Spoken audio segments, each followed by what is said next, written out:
You sneak into a room. A couple of armed guards stand at the door on the opposite side, and next to them, a big red barrel. You know exactly what to do.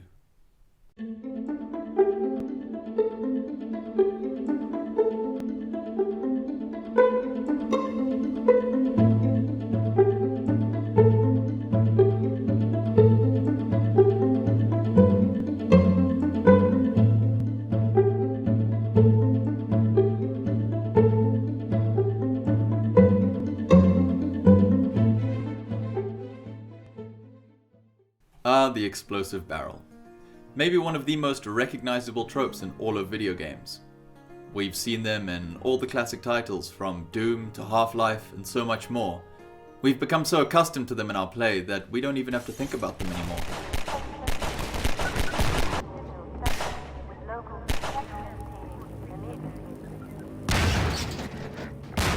On closer inspection, video games are full of these affordances. From the red crosses on health packs to even the item rarity color scale that started to become so ubiquitous in so many of our favorite titles. Using affordances like these in games is useful for a number of reasons. Perhaps most of all because developers can add new mechanics to the game that require no tutorials or explanation for the majority of players to understand. Secondly, some players feel really clever for intuitively understanding those mechanics without needing any of those explanations, especially for advanced strategies. So, how do we take this concept and then apply it to our home D&D games? Well, you probably already do it all the time. How does your party know that the character standing behind the brutes in the strange, intricate robes is probably a high priority target in a fight?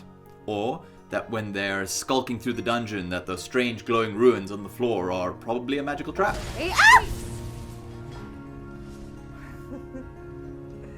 Okay.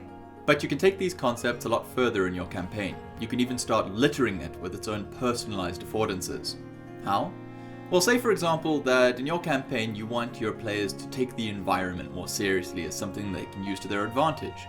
So, there they are, skulking through an intricate cave system, and you describe that the ground beneath their feet is covered in a sand that crunches under them, and that the walls are the same sickly yellow color as the sand.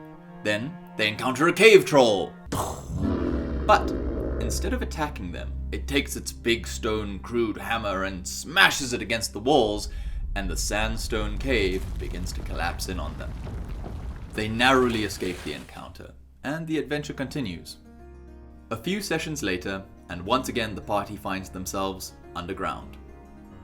All you have to do is describe the same sickly yellow walls and the crunch of sand beneath their feet, and maybe your players will start thinking, what if we used this to our advantage?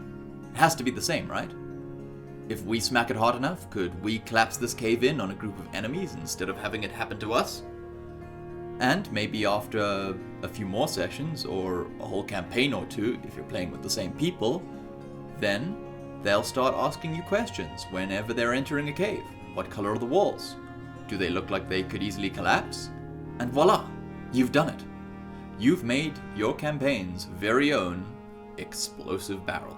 There for your players to use, play with, exploit, and otherwise have a grand old time feeling very clever about using to their advantage.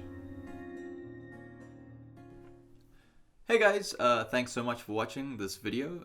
This is our new series, D&D Design Delve, where we are going to be pretty much trying to take decades of video game design and theory and practice and try and bring it back to the table and figure out how to take so many of our favorite games, many of which were inspired by D&D, and figure out how to make our own home games better as a result of all the work that's gone into making so many great titles and so many great games.